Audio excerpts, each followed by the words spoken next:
and distance high fives, fist bumps, and All air, all air. yeah, all in that. We have one item on our work session for today, and that is continuing our work on the goals for long-term success.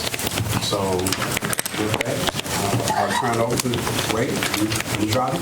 I am driving to some small degree, yes. Good afternoon, Mr. Sutton and board members. I will open by saying that Mike Martin, who normally is our lead facilitator, unfortunately is out with the flu. Oh, we're glad he's done. He has left us in very capable hands, and we are looking forward to the presentation along with some data that we have shared with you in advance, and look forward to answering questions in terms of Magnet's impact on the integration efforts of Wake. So I'll turn it over to you, Frederick. And before we get started, as you all know, we alter our schedule a bit this month, meeting the second and fourth instead of first and third. Because of that, Dr. Martin had some previous travel plans, so he is joining us via live stream video. So that's what we have with the gap here. There's nothing wrong with Chris or me. We're okay, but just have a gap here so that Dr. Martin can see. So he is with us teleconference. So thank you and greetings to all.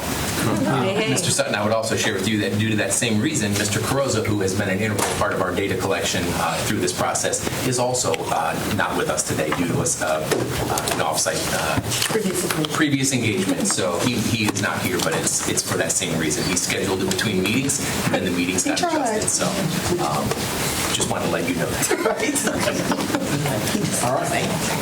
So thank you all again for being here and working towards long-term success. I am here with Lori Baker, who you may be familiar with and remember from the summer retreat. So she is going to co-facilitate with me today since Mike is out with the flu, unfortunately. But he did say that he would be watching and be here in spirit. Just so you know, he's still in the room somewhere. But we wanted to revisit and continue this conversation around long-term success towards balanced and integrated schools. And we wanted to do that with thinking about going back to the integration of the city and the county schools to create Wake County Public Schools. And so we wanted to frame this conversation around continuing to think towards how are we strengthening and keeping our schools strong and our community strong through this work. And so we wanted to take some time to watch this video, and then we're going to use it as a launch pad for the work that we will do throughout this session.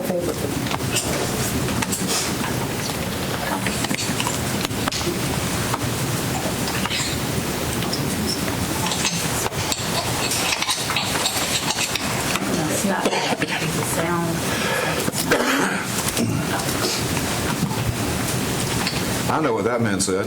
Yes. Yes. He said, once people make up their mind, the facts will not matter. That's exactly what he You use the said. quote often. I do. That's why I remember. Made an emotional decision. Yes. Emotional is not rational.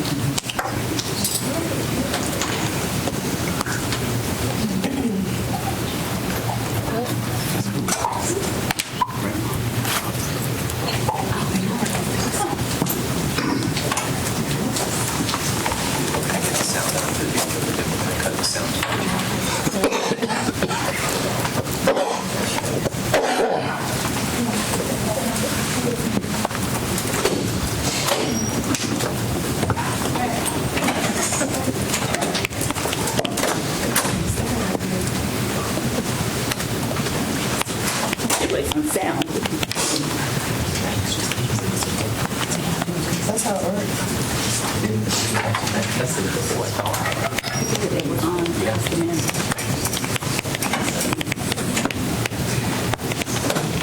Professionals now.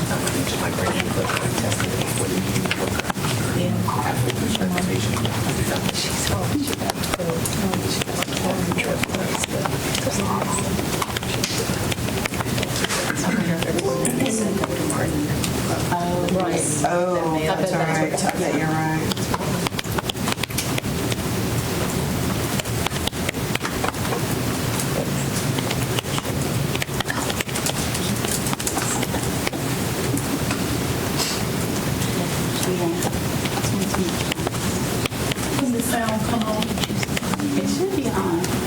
on now.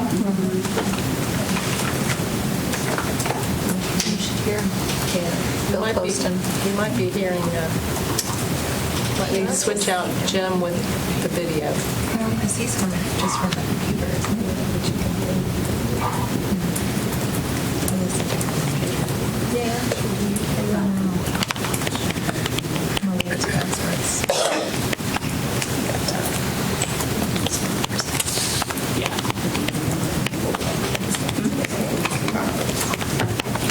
So we can move on without the video. So some of you have seen the video. Is there anything that resonates with you most from the video that you'd just like to lift up, since we're not going to be able to hear it today?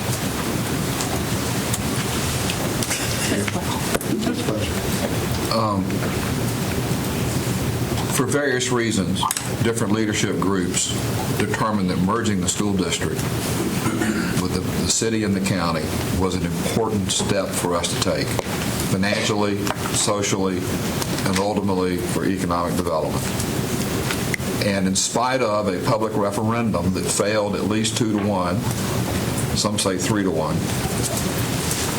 they and the legislative delegation pushed through a merger through the legislature to merge our school district in 1975. And we are the benefactors of that today. You can look at every other major city, Norfolk and its surrounding, Atlanta and its surrounding, and go to any metropolitan area where they've got fractured schools and they've got tremendous issues. We have issues. We don't have their issues. And the benefit of the merged district ultimately led to a merged society and community. Not wholly, not completely, but in large part, the schools brought people who were different together, and they left school more understanding of what it takes to be a community.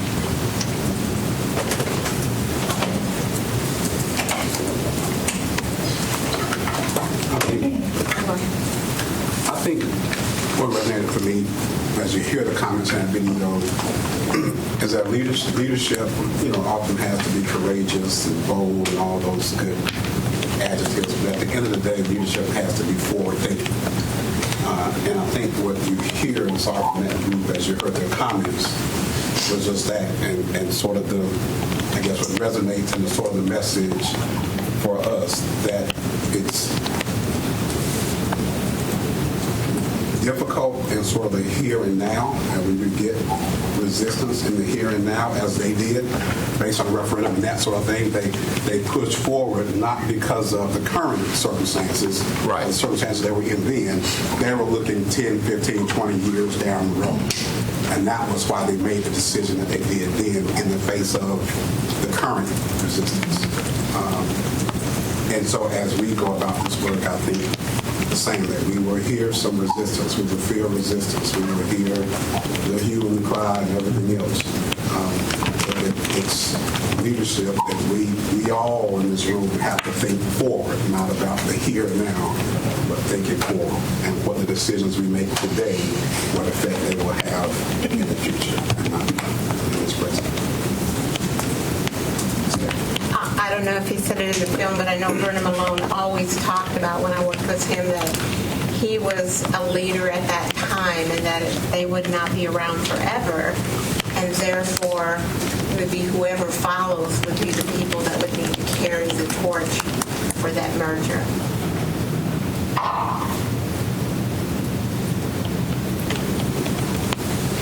Thank you all for that.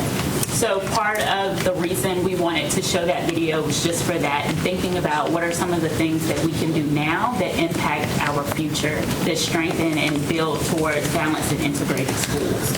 So we noticed that leadership continues to be committed to the things that folks talked about in the video, but also towards the work that you're doing now.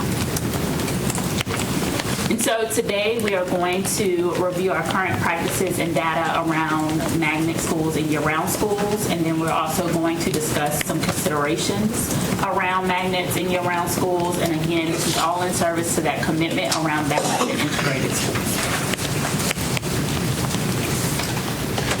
So on our agenda today, we have review of current practice. So we're going to look at magnet school principles. We're going to look at year-round policy, and then we're going to have a short reflection to think about the data and have some conversations around that data. And then I'll share with you some of the considerations that staff will come up with around magnet and year-round practice, and then we'll think about next steps and plan for our next conversation around transportation. So we know that magnet schools are a big part of the conversation around balanced and integrated schools. We know that there are several items that we are going to discuss today that are related to that. And so Beth and Wade will talk about the 4 principles of magnets, the current magnet selection priorities and how those are determined, along with magnet groups and targets and what those are for schools, and then overview of the current themes and considerations for how those themes are chosen, both currently and forward thinking, and then again around year-round choice policy. And then we'll have some time in your small groups to talk and discuss the different actions around current practice. So I am going to turn it over to Beth. So the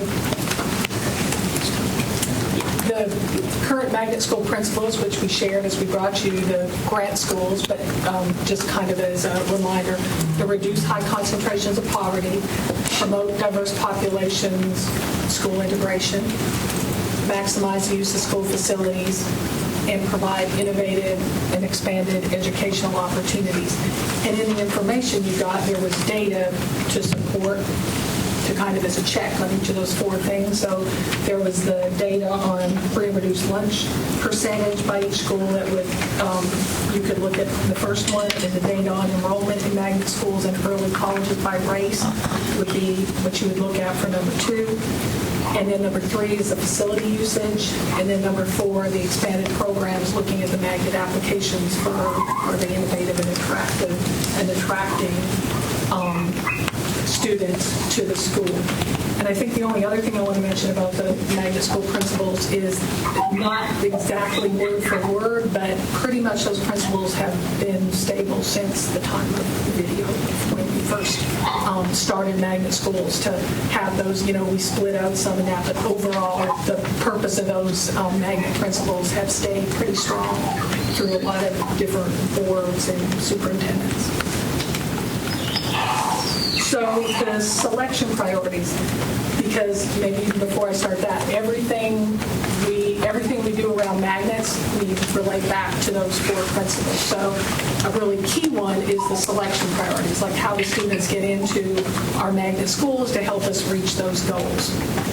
So the first big overview for the selection priorities is the projected overall socioeconomic status of the school to which the student is assigned.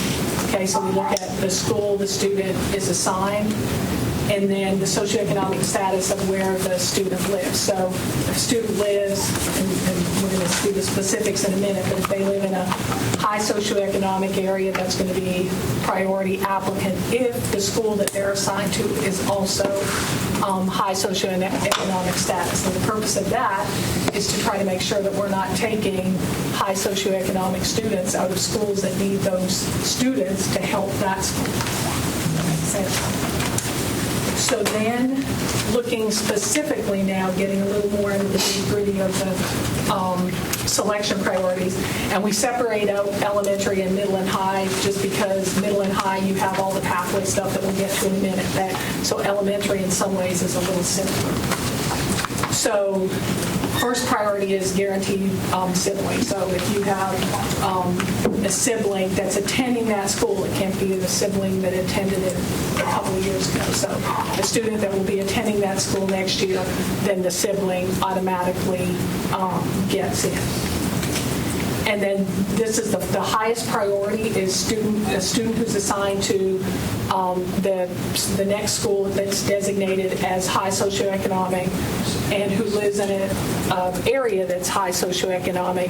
That's the top priority to get in. You're trying to balance because the magnet schools are overall in low socioeconomic areas, so you're trying to attract the opposite. When you say next school, Does that mean because it's a rising kindergartner, what their school will be, or their?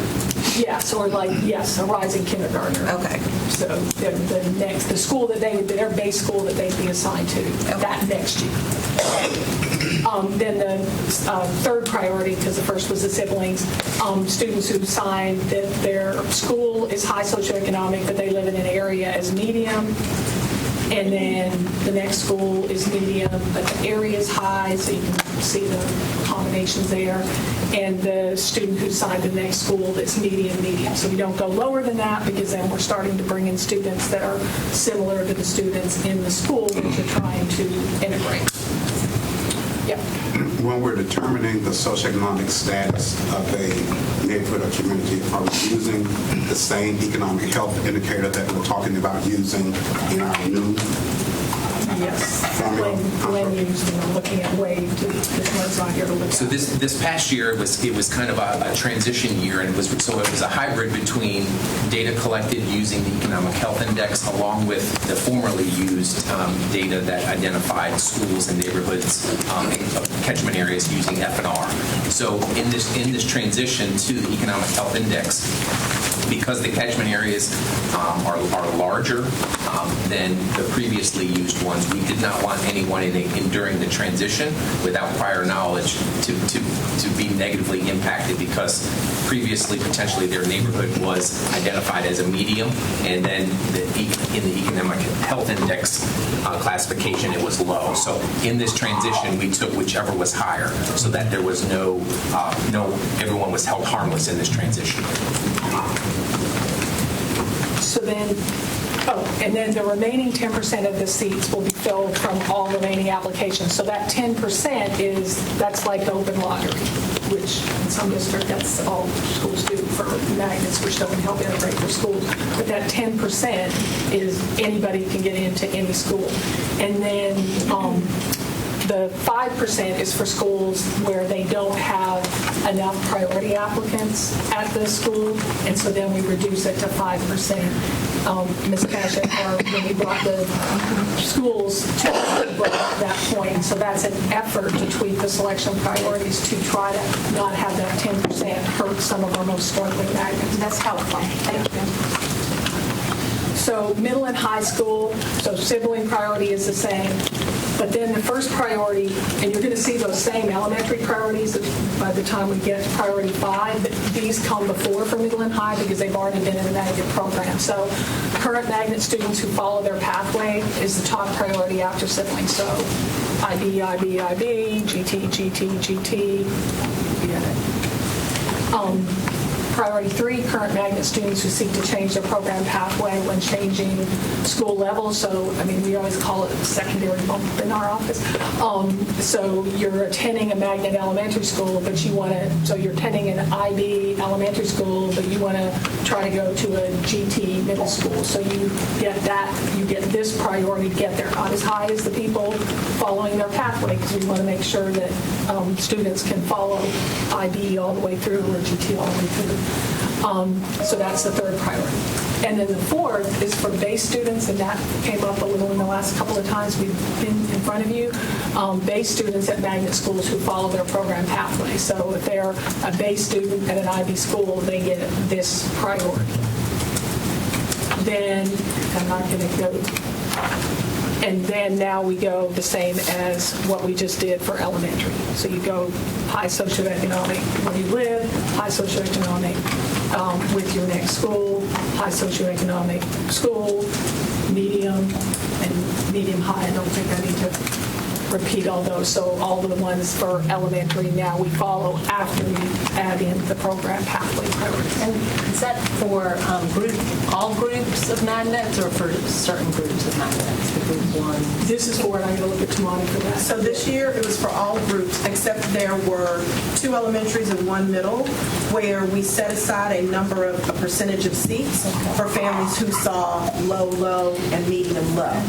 So the group 2 magnets? Underwood, Joyner, and Martin.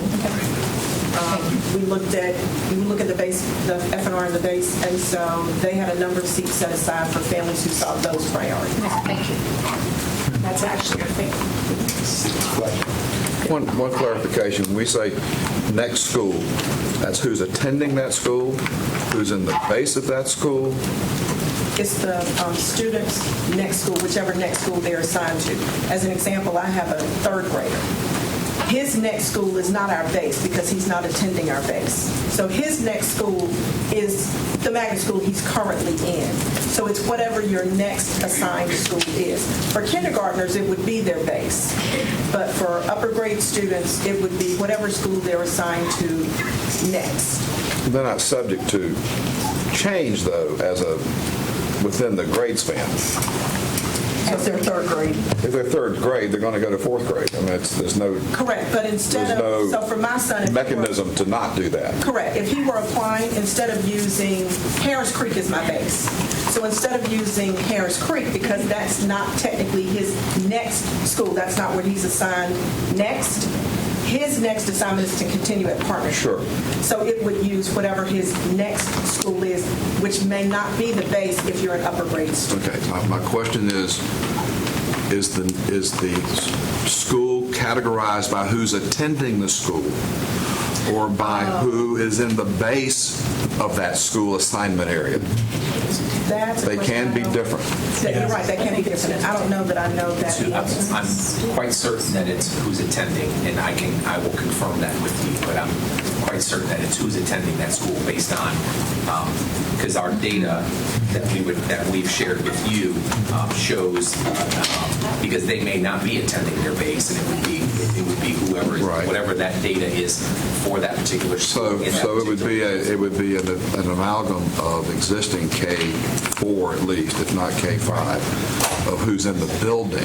Correct. Is Because there may giving be the category. a significant number of transfers that are not magnet school that would be Okay, factored all right. into that. So a school like Ligon that might be a lower income neighborhood might actually be categorized as a medium school based on the magnet population coming into it? Okay.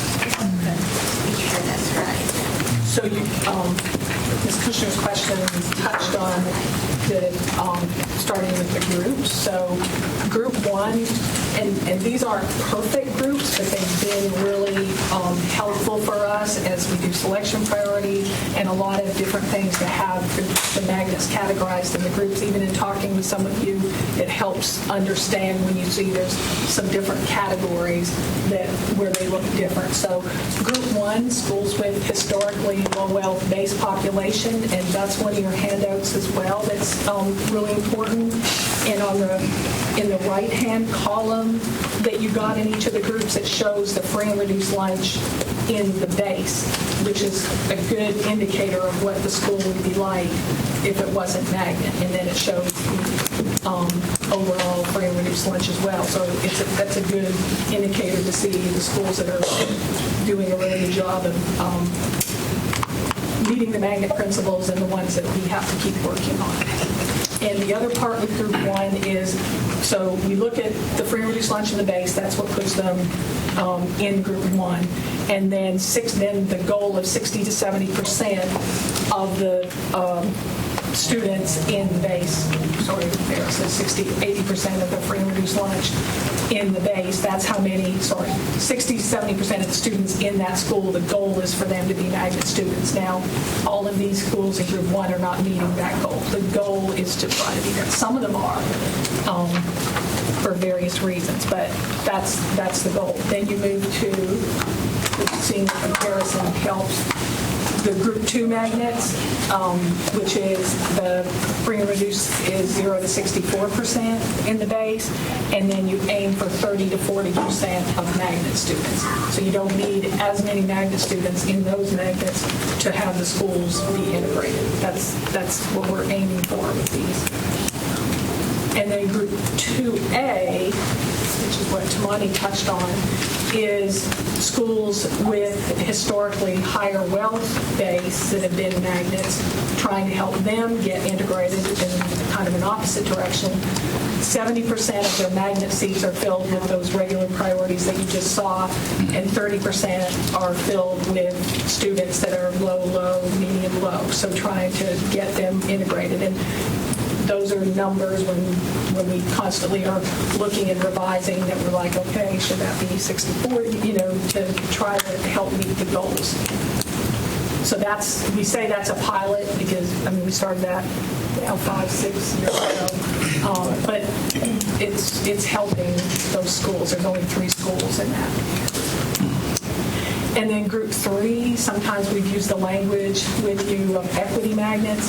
So group 3 are in areas that aren't necessarily where there's draw areas that you can attract a lot of kids to the school, but we still want to aim for the 10 to 20% magnet, but it's also trying to keep the base. So it's offering programs in areas.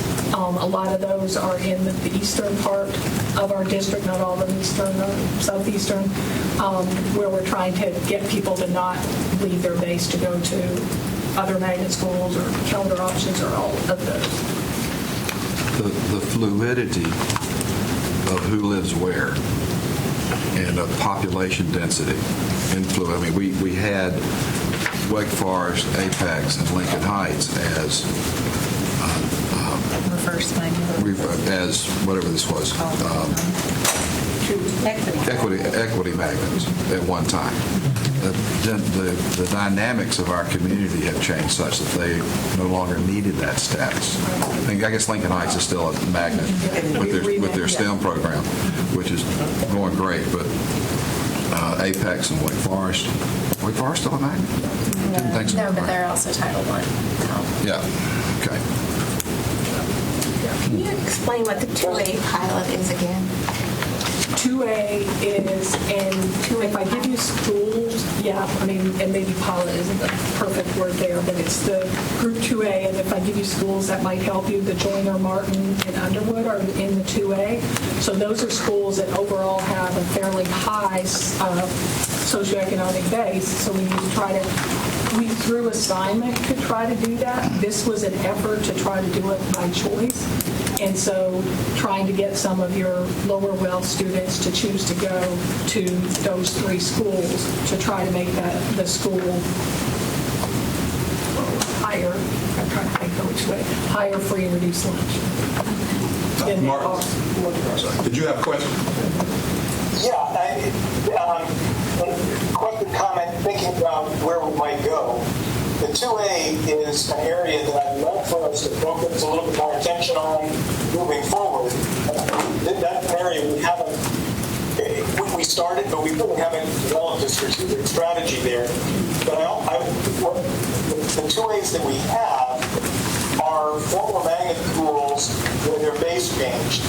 And I just put out that we might think about, might we ever create a 2A magnet in a higher wealth area?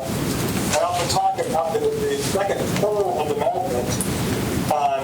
So just thinking going forward, might we create some 2As intentionally as opposed to just converting an existing magnet to a 2A? So not really a question, but a comment to think about going forward.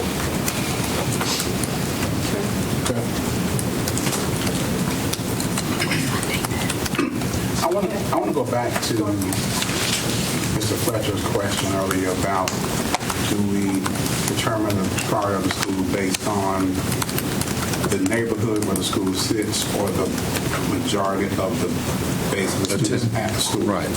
So And I saw where several of you nodded heads that it was based on the attendance of the schools. And I guess my question is, has that always been the case? Did it sort of change at one point?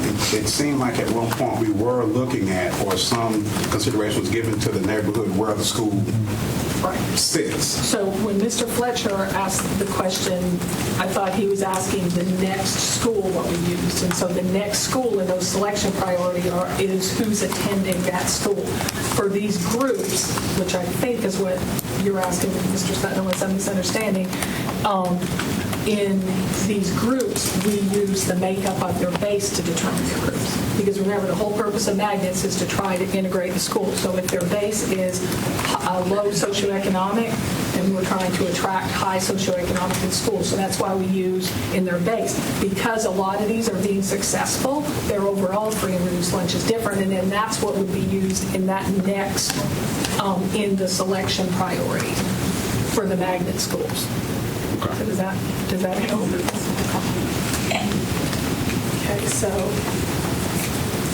the overview of the current themes. So you got a document with an overview of all the themes, and then just kind of a reminder, we shared this with the grant, but kind of all the things that we look at when we're picking new themes, reviewing themes that we have, or the items here: the attractiveness to target market, competition with charter schools for market share. Every February we do a survey of magnet parents to get their input of ideas for new themes, labor market, data analysis, brainstorming that our office continuously does, looking with Magnet Schools of America what kind of themes are trending across the country, simultaneously reviewing other districts across the country and what themes that they're either adding or that were super successful there. We always look sometimes, of course, we have some themes that are really popular, and somebody might say, well, why don't you just put those at all our magnet schools so they all would be popular, but you would end up hurting other magnet schools by doing that. So that's a careful balancing act. And of course, where they're located that we always are talking about when we come to grant. And then filling magnet theme gaps, like sometimes, like at this moment, a gap is the Lincoln Heights and Millbrook Elementary needing a feeder that fits their theme. So that's something we'll be looking at as, hopefully in the 2022 grant, or if we were locally, that's on our radar as a gap to fill. At Kingswood as well, or just Kingswood's really great. Yeah, gotcha. And then evidence and promise for this isn't that important. So another question, because we talk about, you mentioned a couple of times already, the success of a magnet. So how do we determine when a magnet has been successful? Are we looking at, for example, like in the table here of the free and reduced lunch percentages at the magnet schools, is there assuming, looking at the previous slides, it's target, where we move from one percentage to another, and then we consider it to be successful. And then is our definition of successful the same as Magnet Schools of America? So when they give us a school is exemplary or what have you, or Magnet School of the Year, is it based on that same measure of success in terms of the diversity, or are they looking at something else when they come in and they're looking at and grading schools and give us an award for best magnet in the country? Yeah. Is it the same measure? Let me answer the first part, which was what do we use. So when I went through the principles, the 4 pieces of data there, so we go through that data, so free and reduced lunch, the capacity, the racial makeup, and the recruiting, which is an indication of the attractiveness of the program. And so we do, this year we use your guide, and you're going to hear me keep saying we'd love to have targets. We use I don't want to say targets, the example that you guys gave last June about the plus or minus 20. So for the free and reduced lunch, then we went through, and all the ones that were not within the plus or minus 20 for us weren't meeting. In the past, we would just pick what overall we felt cutoff should be of them being successful. So, once again, that would be a good time if we had a target that was totally from the district. And then the same with race. We looked at the plus minus 20. Facilities, is different. That's looking, but I believe we used over 100%, like 110% if that was a meeting. And then recruiting if they were under 50 applicants. So that's what we used. Comparing to Magnet Schools of America for the awards, they have their 5 pillar parameters and 10 standards that they use when they're assessing schools, and especially for the certification part. Remember, there's a certification and then there's the merit awards that we have every year. I would say for the certification that that's most closely aligned to our magnet principles. The merit awards is more, careful. The merit awards aren't quite as consistent because there's like a lot of different readers in them, and there's not the same rubric, like hard rubric that they use for the magnet school certification. So I would definitely say the certification is in alignment with the merit, not perfectly. Does that help? Because I think what you're thinking is sometimes there's schools that you maybe wonder how they got. Well, how they got there, but then also, I guess, too, once we've sort of, I guess, achieved a measure of success in terms of, I guess, thinking about the life cycle, lifespan, then at what point do you then keep it as a magnet, change the magnet, demagnetize, remagnetize, how we're then using that. That's a whole nother conversation. That's probably too much to get into right now, but I guess that's where I'm going. Anyway, Ms. Scott, then I think Ms. Cash, and then Ms. Mahatma, I think that's all. Thank you. My question is sort of two parts. Because I get this feedback and these questions a lot from people in Eastern Wake about not necessarily understanding that their magnet schools are equity magnets or here Group 3 and I think even if parents were to look at all of these numbers and things, they still are curious why they didn't get in if they apply. And I don't know how. I struggle with how to educate people on that and also at the same time build support around that, because it's hard for people to be supportive of that. And I know that's something I've been talking about ever since coming onto the board, is how to sort of educate and build support around those schools. There are 3 magnet schools and that are part of this Group 3 in District 1.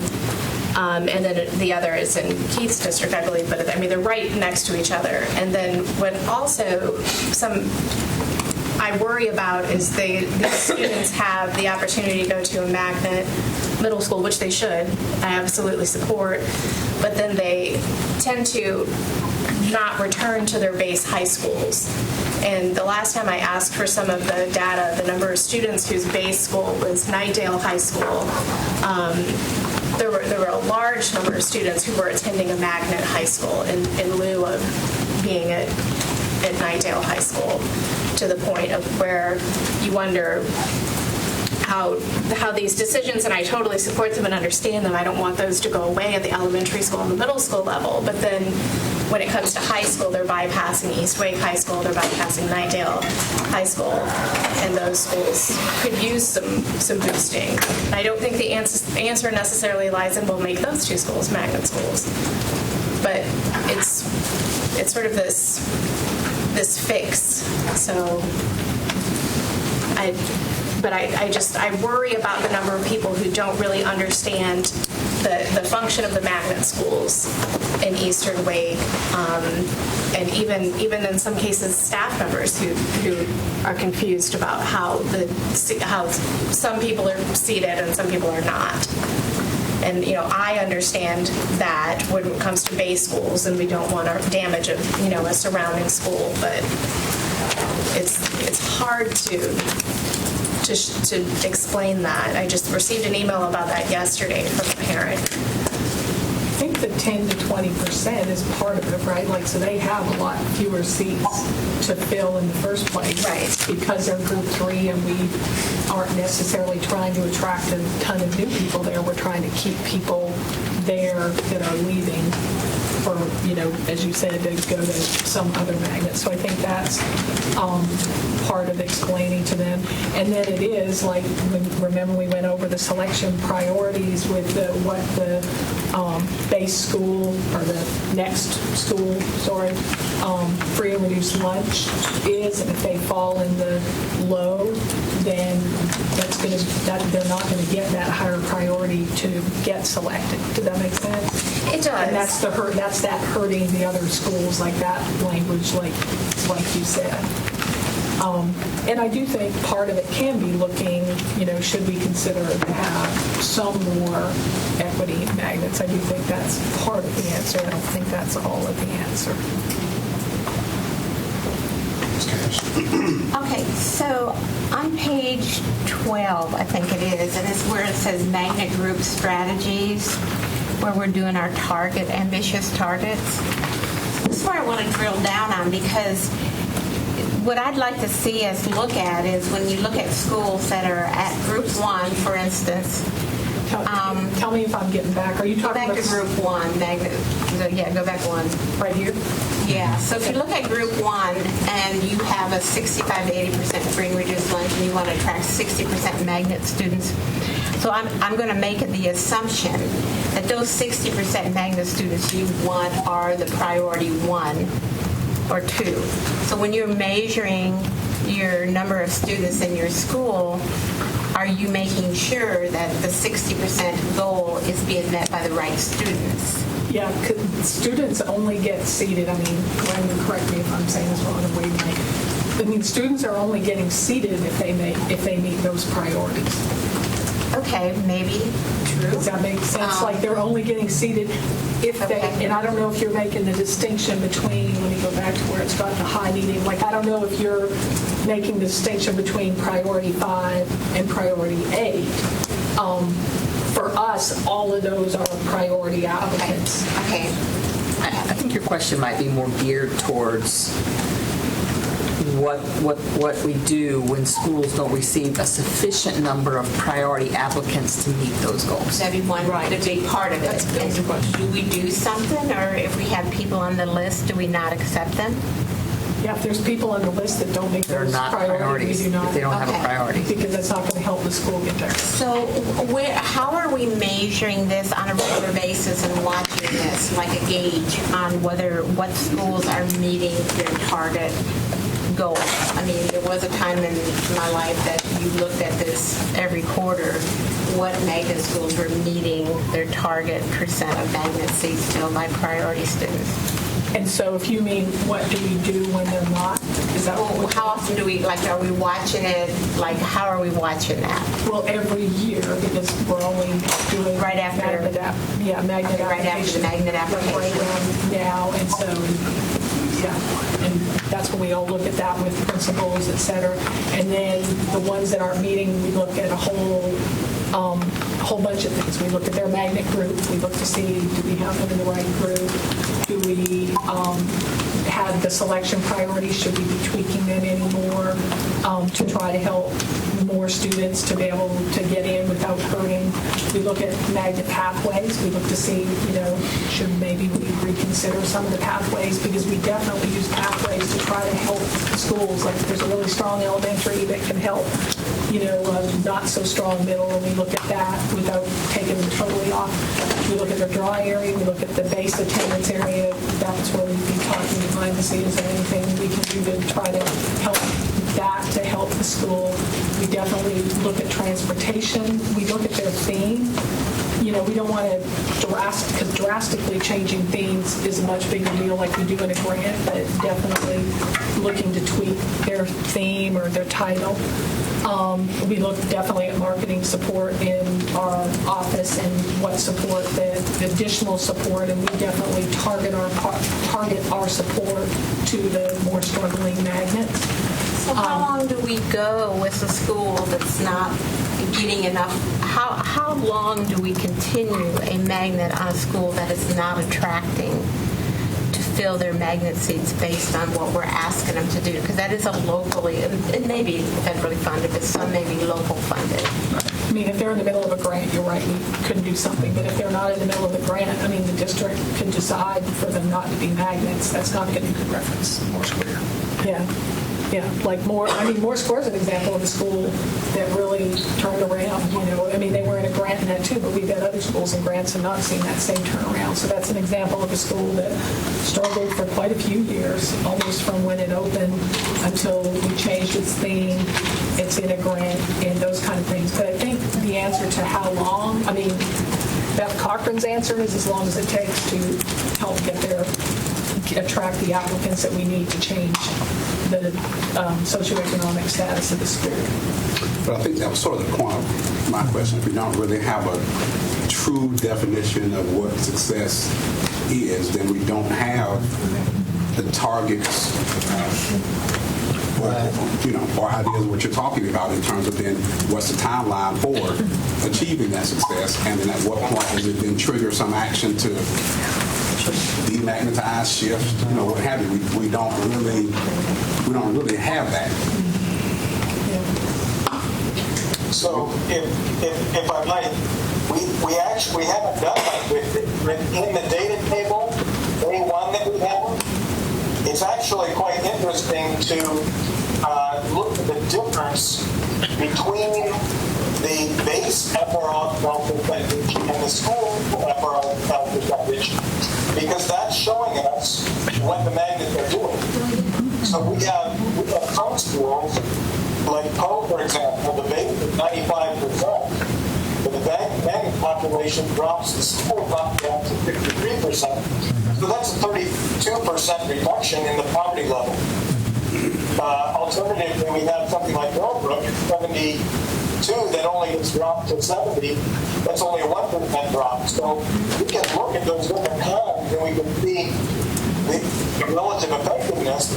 And we actually have about 9 schools where we drop the poverty level below the county average. So there are schools that maybe need to say, hey, wait a minute, are we bringing in too many magnet schools? So I think we've got the data, we just haven't done the analysis. But I agree with you, Keith, we need that definition of what is success. We need to do the same thing with diversity numbers. Yeah, I mean, I think the data is, I want to be clear, the data is available. We just don't have a policy or a statement or anything that sort of triggers us into some action around making a change or doing something. That's the piece I think that's missing, and ought to at least be something that I think ought to be a result of this work, that there's some more clear, definite direction provided by the board to staff, perhaps, that says, after a certain period of time, I mean, I don't know that we could say, well, as long as it takes. Well, I like the word triggers, that triggers an I think it's action a trigger. without saying, well, it goes below this, we're demagnetize them. I mean, I like the triggers and have a list of things that we try to do with this. This one happened. We need triggers, but I'd like to make sure that our magnets don't make our school more high-wealth than they otherwise are. We've got magnets that are down to 19% free and reduced lunch. Right? We're making magnets to be more high-wealth than average. I don't think we want to be doing that. This one happened, and Ms. Kushner. Well, and whether that trigger is just simply changing what grouping the magnet is in, right? You don't take something that shows success and just say, okay, we're done. Right. I think we saw that with some of our magnet schools that we've recently remagnetized. But I'm curious on slide 14, where it says overview of current themes at the top. It indicates that there is a survey of all magnet parents that are chosen in the magnet selection process. What, if any, kind of deep dive have we done to look at either folks who are who looked into magnets but chose not to apply, and what those barriers to either applying or going to a magnet school are. Folks that weren't aware that magnet schools existed or felt that they couldn't apply, so just didn't bother to look. Or folks who applied and didn't get in. I'm wondering if I get the idea of choosing the themes, but if we're looking at who's applying and who's not applying, we need to kind of broaden our scope to see why folks are choosing not to apply to magnets. I have a feeling a lot of that has to do with transportation and distance, but if we don't talk to the folks who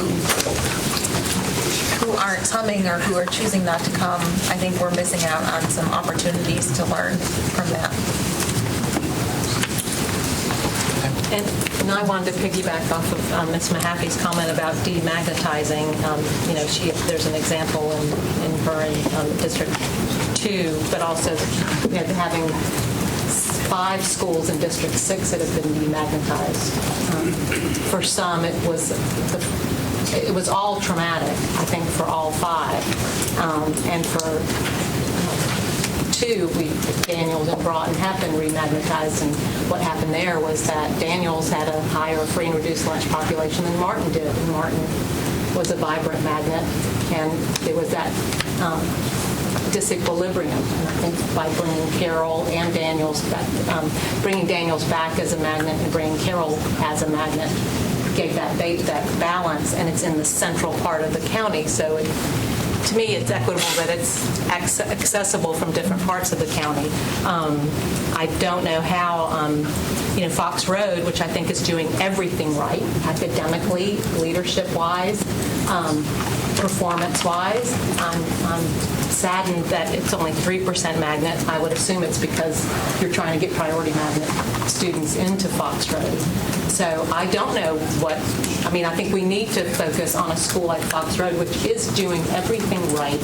And yet, is it marketing? Is it reaching parents who aren't choosing magnets, who don't know just how exceptional that school is working as a magnet? But I would not want to demagnetize a Fox Road because the numbers aren't in its favor, because I think they are doing everything they can to attract students. So how do we get folks over that hump to go and walk in that school and see the academic excellence that's going on?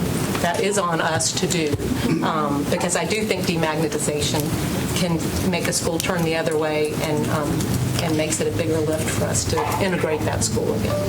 Well, I think that would be the benefit in sort of defining what success is, so that it's not just numbers driven, but that there are other factors to consider other than just are we moving from some percentage of previous lunch to another. And just as you're looking at partnership in Group 2, they do have a very high free and reduced lunch in their base, but that's because their base is very small. Just so that my colleagues know that partnership began as an all-application school and then attained a very small base. And while their base has high free and reduced lunch, through its application process, it's able to be a very integrated school. And it actually, because their base is far from it, they have a lot of opt-outs, but that's a whole other story. We have a very, at one point they had a low, Tamani would know. She would know. At one point they had a very low base attending base, and I don't know if that's still the case. Too. And the calendar, yeah. So, but it's doing everything right, and I think it's working as a magnet. So it's exciting to look at some of this data, as Dr. Martin pointed out, that the raw data looks like a lot of our magnets are working exceptionally well. And Hunter's base used to look like Poe's base, and I think we need to look at some of the gentrification that's happening in Wake County. And it's great that Hunter and Poe are working, but I think we have to keep an eye on some of that the gentrification that's happening near some of our magnets as well. So what determines the number of magnet seats per school? Does it vary from school to school? And the reason I ask is, I look at some of the high schools, for example, and I know we have some of these high schools that are magnet high schools, and it says that it's a very low percentage of the students are magnet students. But I also know that these are schools that get a lot of applicants and oftentimes might have more students in them than they were built to hold. So, like, for example, when I see Broughton at only 9% magnet, I don't think that's because people don't like the magnet theme and aren't applying to Broughton. So does Broughton have the same number of magnet seats as other high schools, or what determines how many seats you allocate? So I'll start, and then you can complain. I'll answer the part. So that percent up at the top, the goal of 30 to 40% magnet, which obviously Broughton isn't meeting, but then it becomes the capacity of the building. So remember I said these are goals. There's some schools that desperately need more magnet students to help make them be more integrated, but there's just not room. So that's part of how the numbers are. And then I don't know if you want to add to that. There's not a set amount. So Glenn's office works closely with the school principals, obviously looking at the priority applicants that are applying. But it's an ongoing dialogue at the high school level between Glenn's office and the school principal to try to maximize the number of seats available, given the capacity and other constraints. Right. And some of the schools that have been demagnetized and remagnetized, I mean, this is the cycle, right? So the cycle, you magnetize when there is space, there are numbers, there is need, you become successful. In particular, if what happens with magnetization is about keeping your base.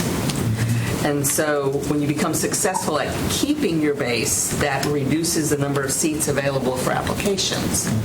And so that's what we've seen in some of the other magnets, like a Broughton, for example. And so we sort of have that ebb and flow. You demagnetize them, and then they don't keep their base, and then they have space. And so it is an ongoing navigation. So I guess if I can follow up, if we're looking at what's a successful magnet program, and we have two different criteria. One is, have you balanced that free and reduced lunch or other socioeconomic indicator? That's one success. And then if the other thing we look at is maybe is the magnet theme working, and we're looking at how many students in the school are magnet students, how many are you attracting? I guess that can be skewed by the number of seats that are available that are actually made magnets. Is that? Yes. So how would you propose we judge the success of those magnets in terms of theme, or if it works, or are there just somewhere we're not going to have more than 10% of the school as magnet seats? I think there might be some that you might not have more than 10% magnet seats, but then if you were to say, as Ms. Moore just said, you took away the magnet, and it's trying to be in that sweet spot of not doing something and then you're flipping back and forth, which makes, to me, then the magnets be really unstable and I mean, there are 3 elementaries in my district that are fine. They were demagnetized, and they are now robust, base, very highly, sought after base schools. I think that's part of my concern I just said to Christine is hers would survive. I want to go back to Heather's point. Right. If you demagnetize ours and you did one of mine, it doesn't survive. And I think the reason why we're sitting here is that we can't ignore that fact that in the vast majority of our county, if we demagnetize those schools that are magnet, I'll just use Lake Heights because it's in my district, it'll kill the school. And we have to start all over. And so I don't think we can. So that's a little bit of my, hesitation about a trigger, because I think it's so complex of what the trigger is, because we can't ignore Heather's issue that she brought up of if we have a magnet, it skips over our schools. What does that mean? That's not going to be the same issues for Lindsay's district, where people aren't going to magnet schools and staying in district, because why those people are doing that are two completely diametrically different reasons of why they're staying or trying to skip over it. The other piece of it is just what we said. Christine's district, we just talked about, I mean, they won't be happy, but those schools will be depleted in the same way that we'll see schools in District 1, 2, 4. Right. And I have to say specifically, the Group 2A magnets is a strategy that we're trying to implement and be successful as an alternative to having a discussion about demagnetization. Because that is something that's very difficult. We've seen it. I've lived through it. When it happened with Broughton, I was an area superintendent. Those parents marched themselves out of my office. Yes, they did. So surprised. Well, should there be back and forth between 2 and 2A, like as a school becomes really robust, like a Brooks or a Jeffries Grove, or on the other side of Underwood, which we added some base to, Joyner we've added base to, if those become higher poverty, should they swing? Right. Should they shift from I think they can shift. And they do. Like, Because I thought an Brooks example was a of 2. one of your schools. Wiley was a group 2A magnet up Yes. until a year and a half, 2 years ago. And then when we started looking at what their overall free and reduced lunch was, and in their base, we moved it to 2 because we're like, okay, it was working. Like doing the 30% was working. The other 3 we haven't got there. Because neighborhoods change. I mean, And that's the other Pond, there's piece. a lot of We don't want to lose that. new development around some Pond and some of our downtown schools, and then Wiley, it's shifted to, some of the neighborhoods are getting older. So, sorry. But on that, to go back to what I was saying, which I don't think I articulated very well, but when people are doing tours, offering tours at these the group 3 magnet schools, and should they tell families, well, we really only have 3 open seats next year, and it's probably not good. I mean, it's hard where people, then they don't even want to apply if they think, well, I'm probably not going to get into this school anyway. And so then the magnet application process at those schools becomes a little bit more complex. And it becomes hard for those, I would imagine, hard for those magnet coordinators at those schools to understand their job and their role within wanting to keep the magnet program thriving, but also explaining this is really here to keep our base population, and how does that function? Because it doesn't function the same as a And I think Smith is even different, and it's in year 3, which Chris and I whispered across the table. Smith is a very different issue. It's rated horribly online, so nobody applies to it. I mean, so it's a very clear cut. We saw it loud and clear just this last reassignment. I mean, people were angry when we changed the base. And it's because, literally all they brought to Wing and I was the rating. And so we also, not only for me is gentrification at the top of our list when we're talking about a trigger and measurement, we have to actually acknowledge those 2 factors impact any measurement tool that we create. Right. So to leave those variables out actually means we're setting ourselves up for a false measurement, because perception matters, and we can't say that we won't factor it into any decisions we make, because it absolutely is a huge issue. And again, I'm only mentioning Smith because we talked so much about it during the last reassignment because we changed the base. Well, and I'm sorry to cut us off, but I do want to make sure that we get to the current year-round choice policy, and then also the staff considerations, and have discussion around that, because I think there are implications based on the conversations that you all are having right now. I also recognize that I didn't pass out the parking lot, so I'm going to do that. And if you could pass that as Wade talks about the current year-round choice policy, and then we'll continue over the conversation. So yeah, I do want to make one final comment before we move, because I think we've got a lot to get done. I think that this conversation was helpful, and as I think about, and I probably shouldn't mention it, but I will, the old policy is 6,200. Rather you agreed or not with the intent of 6,200. What was clear was that there were clear targets, there were clear goals, there were clear triggers, and there were clear variables that we took into account along with free and reduced lunch and other measures that the board put into place. It was Cash and others that were there part of that at that time when the 6,200 was created. But it was very clear about what direction, what actions, and things that would take place. And I think that would be helpful as we move to something else. That's perhaps not like 6,200, but something different. But that has those clear targets, clear goals, and specific triggers or actions where we're moving from one thing to another. So I just stop. But we'll continue. We got still a lot to cover. So. Well, I'll move quickly through this particular slide. As you know, in recent years, along with magnets, families also have the option of calendar applications.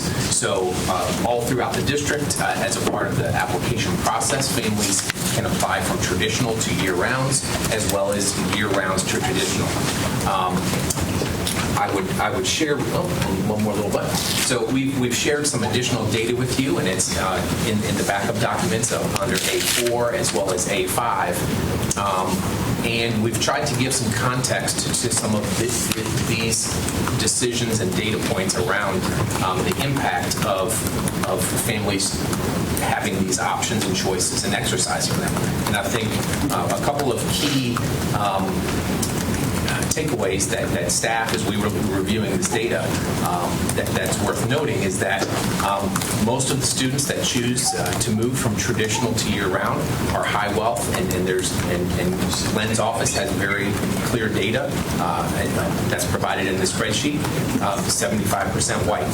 So we recognize that this process, that is our process, that is a choice, is having an impact on integration at certain schools.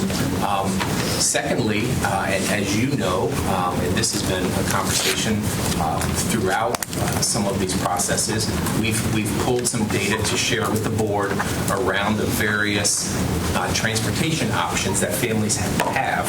And I think this goes back to I think it was Ms. Cash's question, or maybe it was Ms. Mahaffey's question. Why are we surveying families that are choosing not to apply? Well, one of those reasons could be transportation. There are a variety of transportation options, some being neighborhood transportation, some being express routing, as well as family transport, depending on where you live, in terms of looking at families choosing one school option over another. So we've shared that data with you. And again, we're going to give you an opportunity in a little bit as you talk about considerations. Transportation is certainly one of those points that we're going to hope for some feedback around. Any questions about this particular slide or the data that we've shared?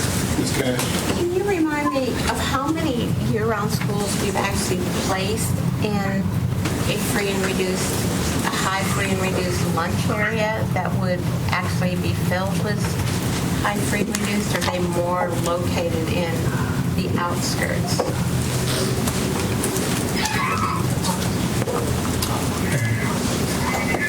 Now, Hodge is, I would say a majority of them are probably on the rim of the county. There are some that are on the, for example, Lufkin is not super far, but most of our year-round schools are in the suburbs and external.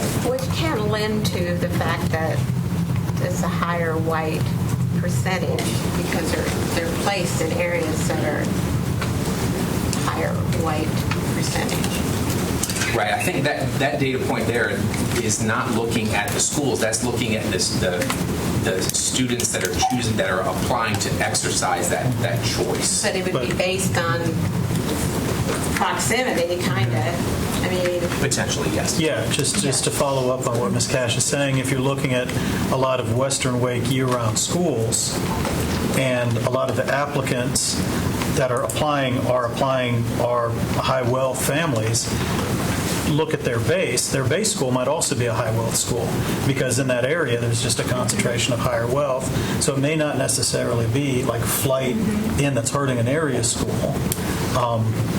Is that some of the... to do with where the schools are? Well, we can look at Fuquay and Holly Springs, and it's very clear. Yeah. That is not the You issue. can look at some. I just want us to be sure that we're looking That I think there's at. variations. Right. on different I sides guess of that's my town. whole point is Yeah. it's not a broad brush because in my district, we've spent all of our time trying to consider moving them to year-round, and it is a full outcry because of cost, which is why one of my recommendations for Fuquay Middle is actually to address what year-round schools, the impact it would have on low SES or quite frankly, working families. I mean, it's a huge outcry in District 2 to not have. We can address some of that. So I just want to be clear that it's not district-wide. It's a huge issue because me and Lindsay actually have schools less than 2 miles apart, and people literally will not fight us to not go to year-round. So to follow up, another. Yeah, but I was just going by the percent. I wasn't going by each school draw. I was looking at the percent, and I didn't come in. So to follow up, one thing I'd like to see if we can dive deeper in this in the future is we have it lumped in traditional and year-round, but differences between multi-track year-round and year-round schools where there is only one track, single track, because I think that makes a difference in terms of people who are looking for year-round and not year-round. One thing, too, that I want to bring up is, before we leave this topic, is the graphic that you provided showing everything and some of the demographics of who's choosing the school is very stark. But when you look then at some of the individual numbers, I think this gets into some of the questions about this is a more complicated issue than we think. And I wanted to draw to your attention like the difference of two schools, elementary schools, that are both multi-track year-round, that are right next to each other, or at least in close proximity. Look at Mooresville Elementary and look at Carpenter Elementary. And look at just even the number of applications to the schools. And if this was something that year-round was what the demand was that was driving folks, if you have you look at Mooresville that has a high number of applications, has high crowding in the school, Carpenter has plenty of space and very few applications. So is there something beyond year-round schools that is driving those decisions? So I just want to make sure we don't look just at that first level, that we dive deeper. Absolutely. And I think as we look at year-rounds as well, you have to look at the facilities usage, because if you have a school that does not have, that's multi-track year-round, that doesn't have a full facilities utilization, you're going to see, the district need to come in and put some measures into place to help mitigate some of those things where you don't have ADM, paying for certain teacher positions.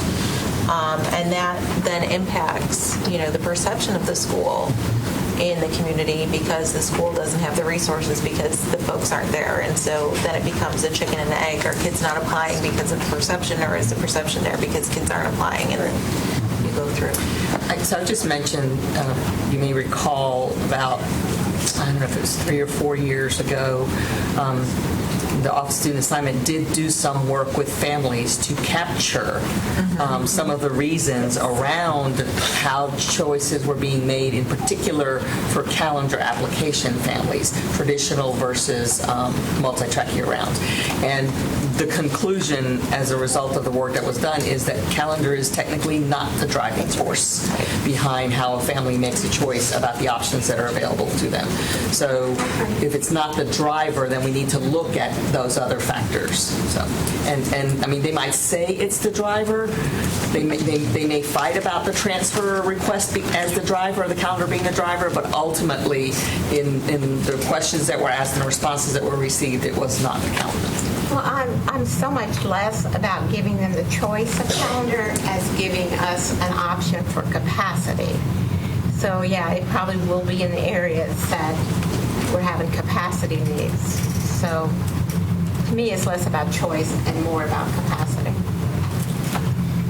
I do want to know about this slide, and perhaps we sort of take it for granted or assume, but I know a lot of people are watching this work, but when you look at this slide in the first bullet about the traditional year-round and its impact on higher wealth and 75% white families, I just think it's important to note or provide some context that, and correct me if I'm wrong, but with the move to year-round, that was more of a strategy for facility utilization and not to balance or reduce high concentrations of poverty and promoting diverse populations. So I think that's important to note when we look at that slide, because that was not the intent for year-rounds as it was with magnets. And so if that's not on that slide in some way, And just to follow up on that too, I mean, I guess one thing we look at in evaluation is what are the savings? I mean, are we really getting the bang for our buck? Is there a capitalization, savings that we get by not having to build as many facilities, where we do have some of these year-round schools, and is the money that we save in those facilities something that we can use in other places in the district? I mean, both pronounced it, but as we think about that the definition of success, so in terms of facility utilization, we can check that box, we've achieved some success, but some unintended consequences are perhaps that we've seen some regression in our schools in terms of socioeconomic balance. So we were going to do this in small groups, but we're not. So I'm going to give you some time to think through these two questions and have you share some information, and Lori and I will take notes. So one, what do you see in the data relevant to balance and integration? So what's resonating with you?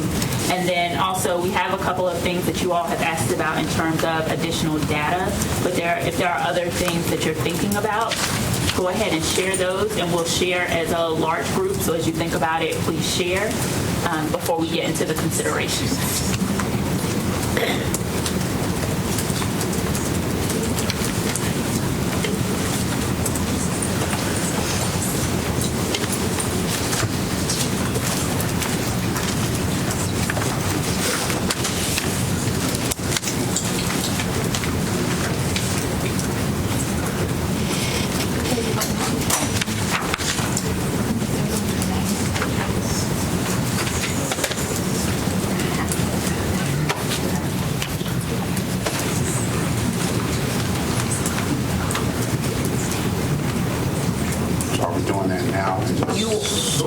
As soon as you're ready to share out loud, that's what I just want to give you some time to think.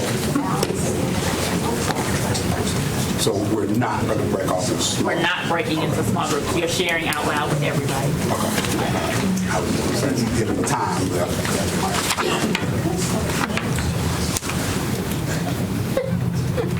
So is there anything in the data that is resonating with you that you want to lift up to the group? Okay, I got one. That's sort of a question for Johnson. Question for Jonathan. All right. Okay. So we talked about using fair reduced lunch in our measure of success. So we're sort of evaluating the work. We have it here.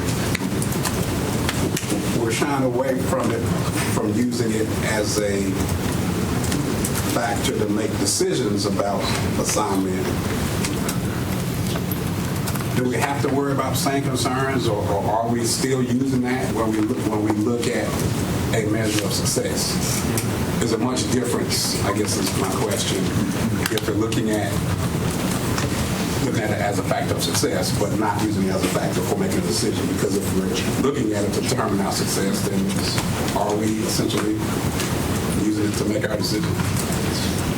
So one thing was that you all were looking at it using a completely different standard of measurement and not reduced for your overall goals, right, that we had talked about previously. So one thing, and I'm not trying to duck the question, but one thing is are you guys going to try to parallel with that, as opposed to doing a separate measure here? But if you're asking ultimately, do I think we could get there where you could use free and reduced percentages at that school as a determination of the success? We could get there. We just need to do some work. So, I mean, we need to just do some work. I mean, we just need to take some legal steps to make sure that we're covered on that. We went around and around with OCR on this, about to what extent can free and reduced information be used, for anything other than child nutrition purposes. And ultimately, we did get a favorable ruling, but it's still not as tidy as we would like it. And then the district sort of wasn't doing that as much, and so that sort of stopped there. But we could pick it back up, and I am optimistic that if that's where the board wants to go, I think we could get legal cover on that. So I automatically jumped to the additional data, the second question. We talked about what are the priorities for, placing students in the magnet. How do you identify a student as a priority magnet student or non-priority? One of the things we haven't talked about, at least since I've been on the board fully, is what is the marketing plan for our magnet schools? How do we reach out to those priority students? That's the key.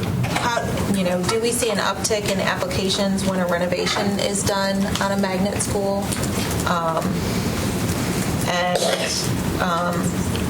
Again, going back to transportation, we have Parent Provide, Express, and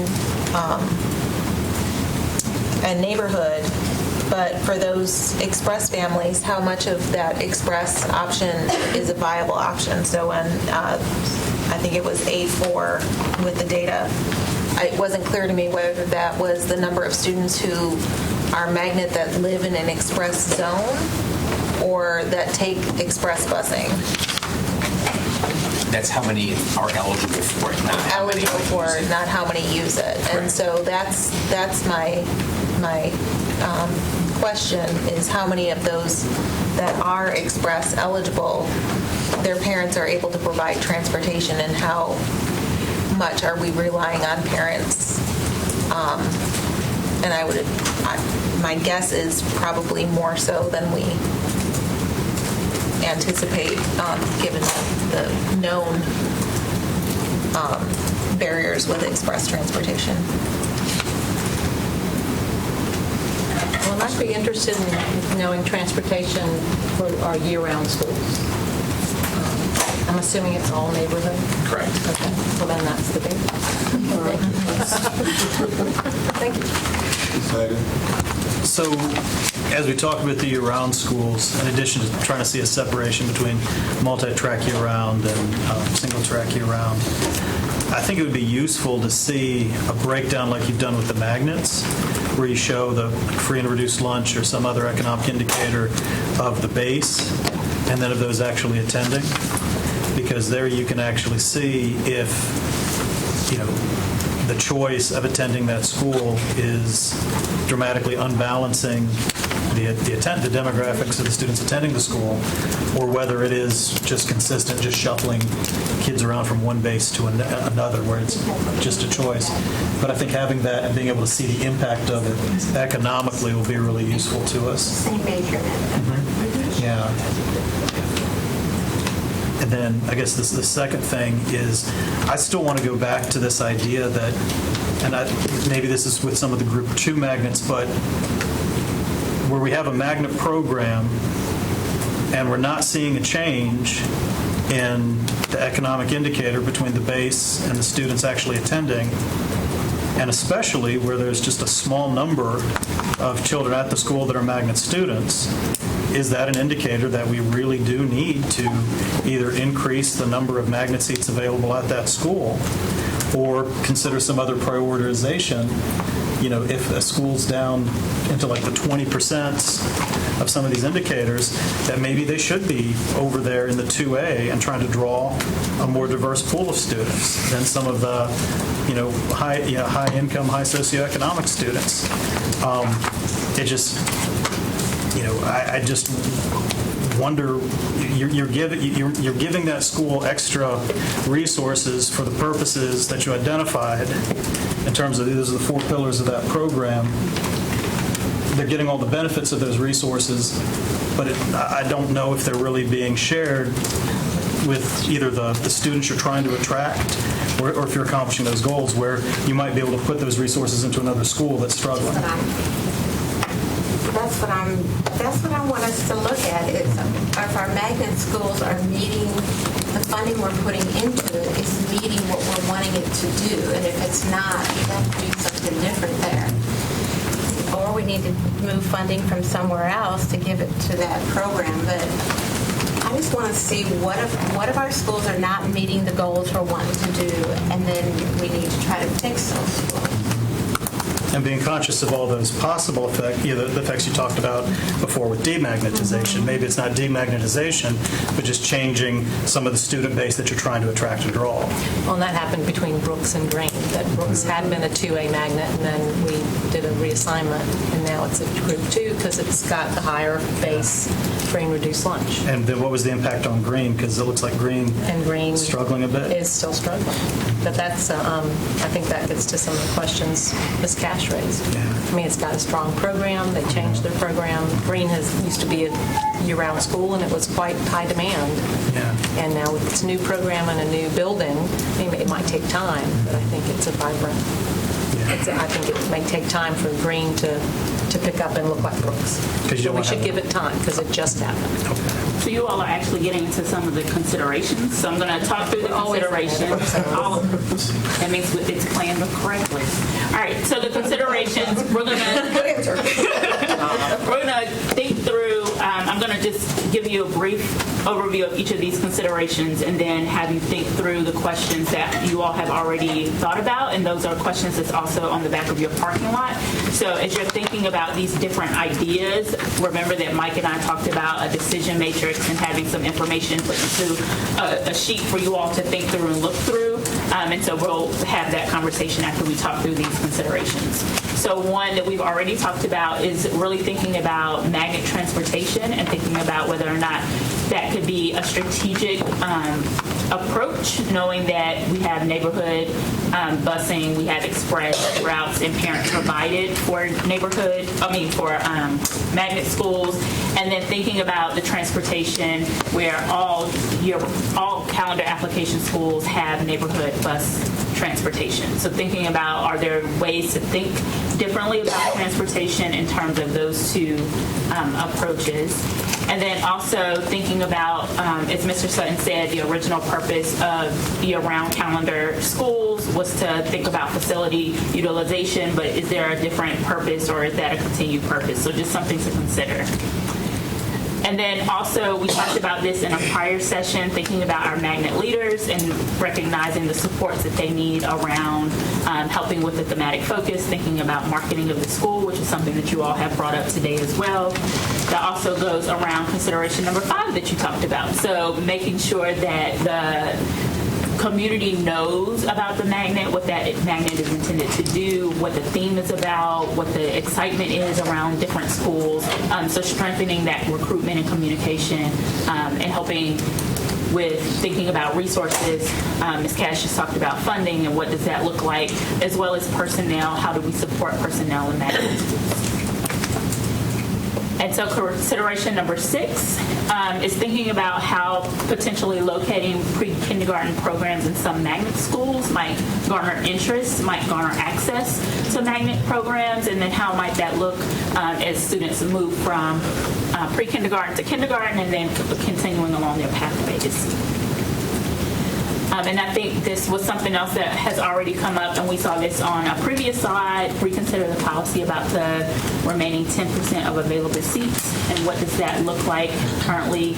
Are they being filled randomly, or is that percentage being lowered? Is it thinking about a different way to fill those seats? And so that's a consideration. And we have already talked about the transition to the economic health index instead of free or reduced lunch, but we wanted to make sure that that was there. And then over the long term, thinking about the location of some magnet schools and how migrating those potentially to the 440 rim might support the balanced and integrated schools that you are committed to having here in Wake County. And so these are 9 considerations for that staff have put together for you to think through. Many of these you have already talked about. But what I would like for you to do is now break into small groups. And again, just thinking about these considerations and thinking about these 3 questions. So which of these considerations are most compelling to influence, balance, and integration? And you all have, again, started that conversation already. Number 2 gets to actions do you suggest for magnets or year-round schools that are out of range? So again, what are potential triggers? What are some of the things that you might want to think about? What does success look like for these schools? And so those might be some of the actions that you want to think about taking. And then if you would want to consider the broader purpose of year-round schools, what would that be? What would it sound like and look like? So again, on the back of your parking lot sheets, there are these 3 questions so that as you are talking in your, let's do partners, because I know Dr. Martin is still over there, have these conversations. Can I offer a change to the 3rd book? Absolutely. That's what we should do. And maybe instead of what is the broader purpose, should there be a broader purpose of year-rounds? And the reason I say that is, again, year-rounds were created for the facility utilization. We've already at least taken some year-rounds through the restart and looking at using year-rounds as a strategy for student achievement. Now we're sort of saying, leading towards saying, would year-round also be a strategy for balancing integration, socioeconomic diversity, or what have you? My theory is sort of like magnets. After we keep trying to get different purpose out of them, how can you can't let out of the term. So how many ways do we utilize year-round? So should we consider this then to be sort of a 3rd purpose, if you will, when we're already kind of looking at 2 purposes, purpose side, whatever. No. Yes. That we're still even trying to figure out if we're successful in those 2. Yes. Should we have a 3rd? So that's my. Yes. That is how that bullet point actually should read. Okay. Yes. So if you would please find a partner. And then as you're talking through these questions, if you could make notes on your parking lot, we're going to give you 7 minutes. And we're going to set a timer. I'm going to see if you can hear me here. Yeah. Oh, you're going over. Yeah, so that we can have 2, 2, 2, and 2. All right. You got your headphones? He's like, I'll talk to you. I don't know how much you can see. Oh, really? I mean, I saw it. I thought he just... That's what we said.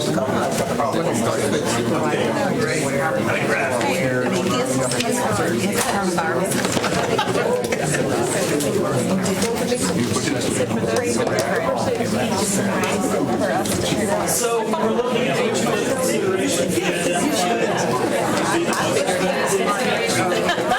That could be it.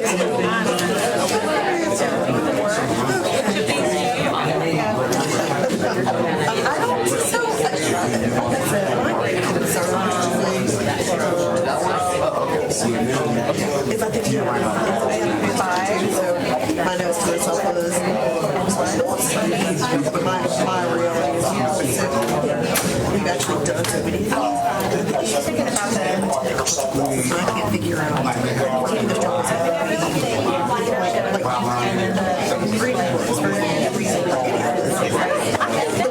actually have to receive it. Now that I'm looking at it, I thought they were. Now they're able for access to magnets and who is that? They were.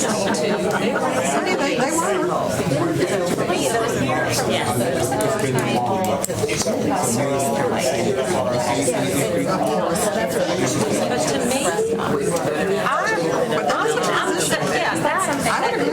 would agree. I want to the white house they're young partners. So let's let it run. So I think check. We need to check what's in your Yeah, that works. So and we added to the order base. So that's right. We didn't add. So we still need to, but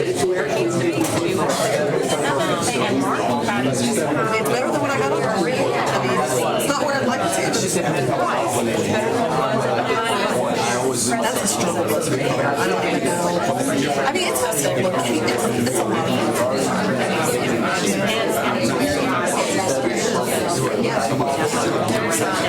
I mean, 35 is not a lot of Considering a time-based debate. I think the thing that interests me is that I know like that. So that's interesting. And Tom, and that's going to keep going. and they're yes, that's going to keep going. So they might move like to a jacket, and that's a where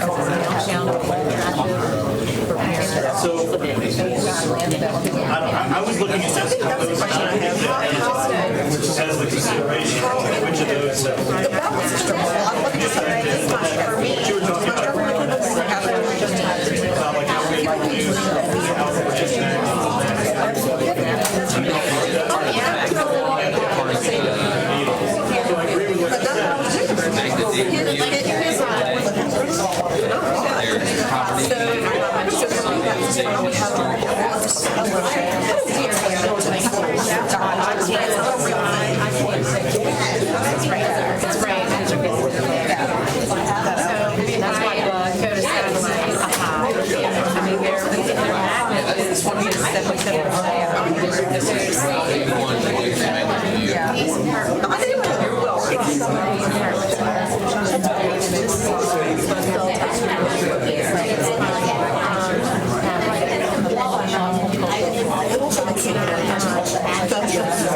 Trust me, they all. I talked about that. Here's the same file that I sent out. I just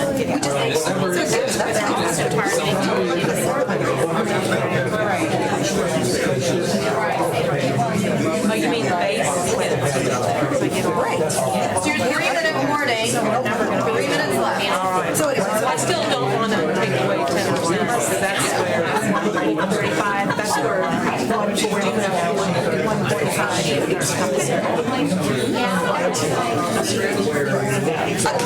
I see what they're saying because what they're saying is that the 10% is saying if they're coming in and they're not leaving.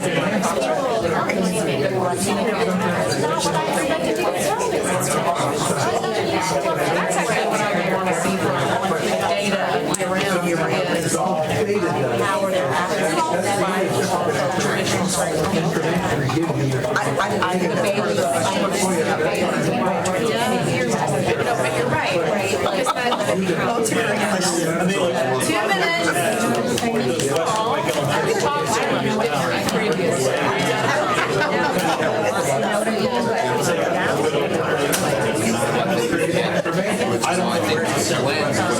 that's what I want to see. Previous session,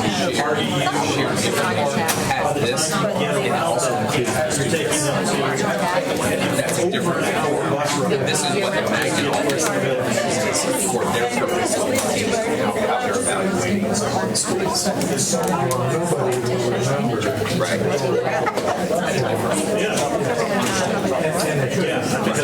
Let me figure out why you're looking at yours. how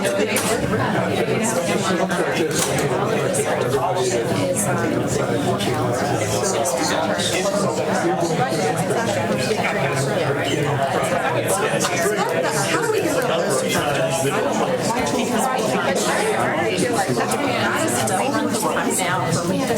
You have 1 minute.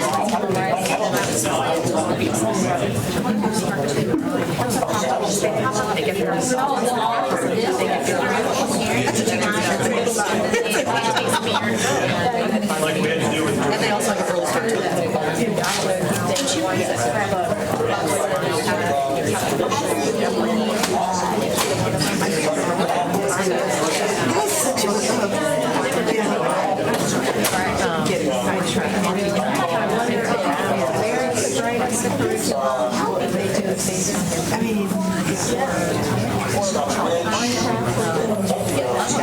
I mean, the other ones I have, but over time, I think we need to shore up. That's my goal. I mean, I think that's the right right consideration, but I think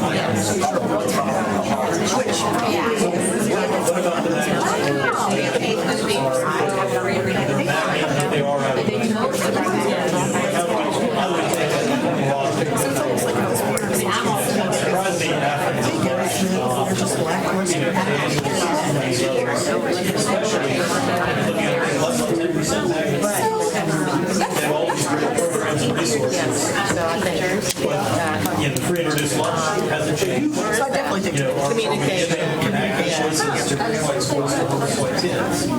and then of course transportation. And if you want to eat, Okay, so let's come back together.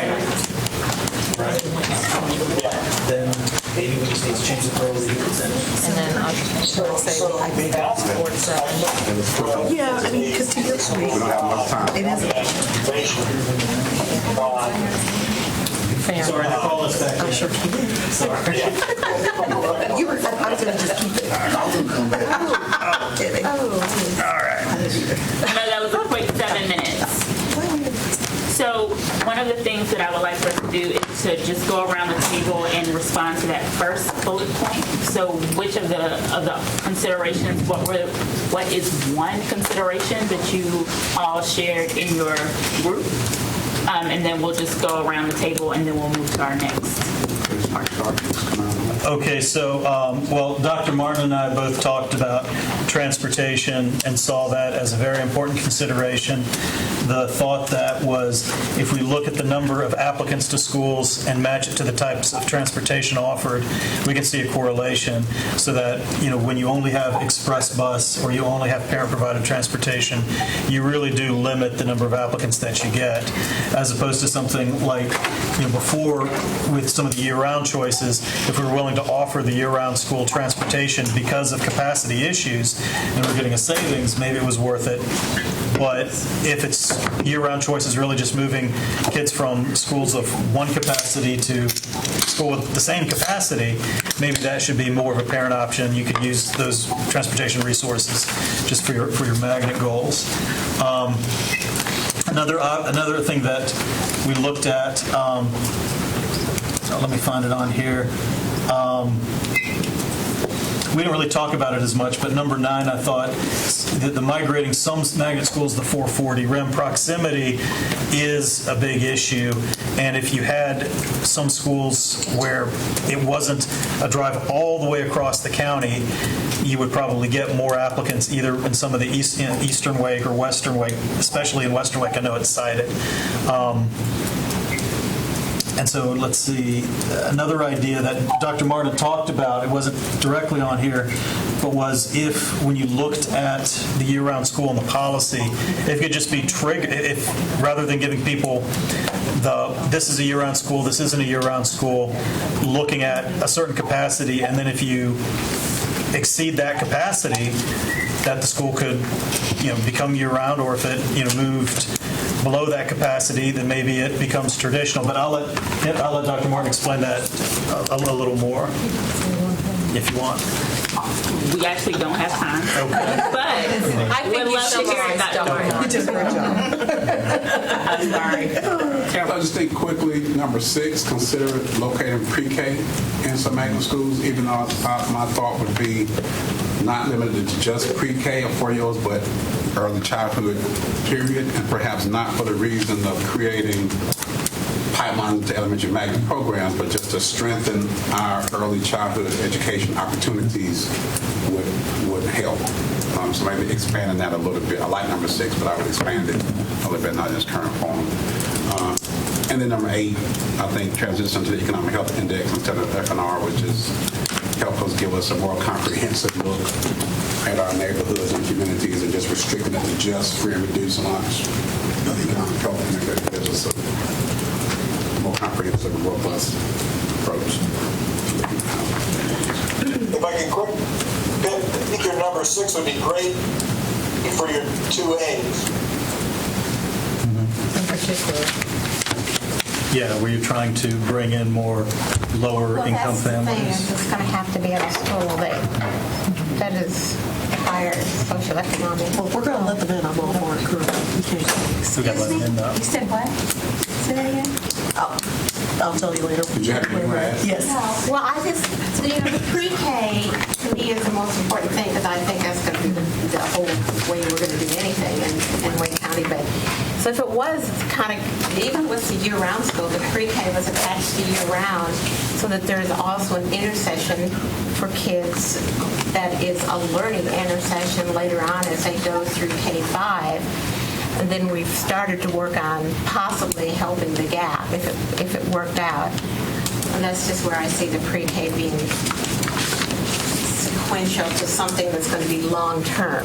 It's pre-K to 5 to me is important. Scott? Sure. We talked about just again the importance of the selecting and supporting the leaders in the school. So number 4. And number 5, getting the proper personnel in place. I mean, you have to have the right people there because people who come to a school buy into the community, and the leader really sets the tone for what that community is going to look like. And communication and awareness on how do we, again, what is our targeting strategy for getting to those priority families. And we've talked about this since I've gotten on the board, and I'm sure before that, even number 1, magnet transportation expansion and what that looks like. I know that drivers, literal bus drivers, is a huge barrier to that, but what does that look like and what can that look like for our schools that we need to be more successful as magnets? I'm interested in the pre-K thing, and I was actually thinking of it the other way around because Kingswood has a tuition-based pre-K on site. How successful is that, and how can we get priority families to buy in? So I think it's both. How do we look at it in both different ways? How do we get them to come because they need preschool, but how do we get them to come and stay? Some of our group 1 methods. Are we? So our last group, if you all would share. Well, we also highlighted transportation. I think we would echo what's been said. And number 5, the strategic marketing is really needed. As we talked about some of our schools that are struggling. For number 9, as an example, I think it is a great idea to have centrally located magnet schools, but let's shore up the ones that we have. Let's strengthen and expand the magnet strength of some of our schools that have lower percentages. Let's make sure they attract those higher priorities before we expand into more magnets.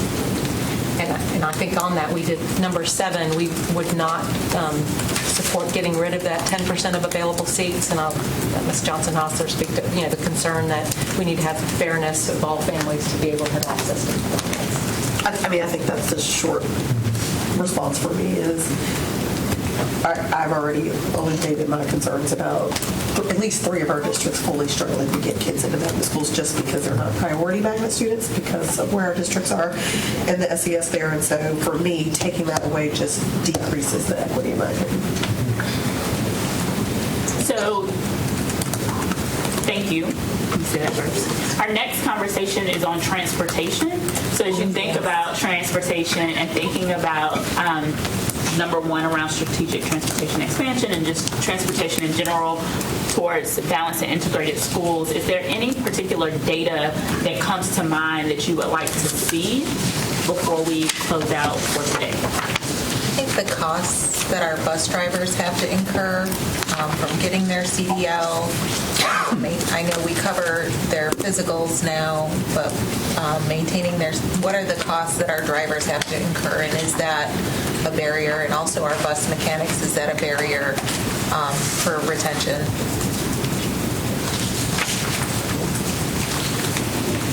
I don't know if we keep this data. You may know that Glenwood is once we assign students and they find out they have transportation busing, how many of them actually come back to us and say, oh, we don't want that magnet or that choice school that we've chosen because it's worth. Oh, we can't make it to the express stop. That's what I'm concerned about. I thought the express stop would be outside my house. I want to know what that data data looks like in terms of. I think between student assignment and magnet, we do. I figured Glenn had some numbers. Because we anecdotally hear some of those in transfer.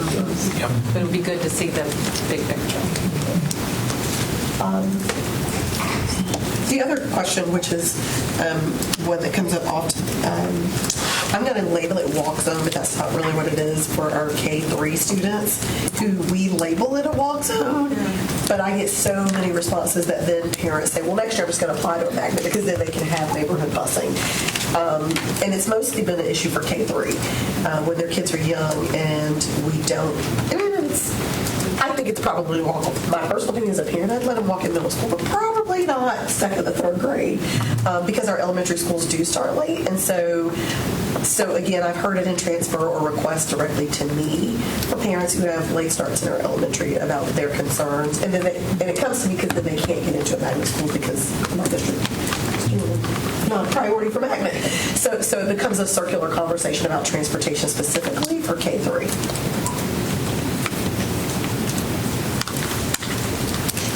Well, if you think of any additional questions, please write them down on your parking lot sheet. Or just let us know. And thank you for your time. Sorry that we went over, but thank you. Thank you. All right, well, we've got 5 minutes to get to our board meeting. And thank you all for the discussion. I think it was very helpful.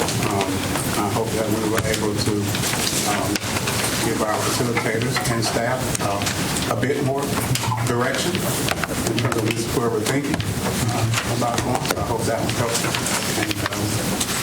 And with that, I say we stand adjourned work session. We'll move to our public meeting. Thank you.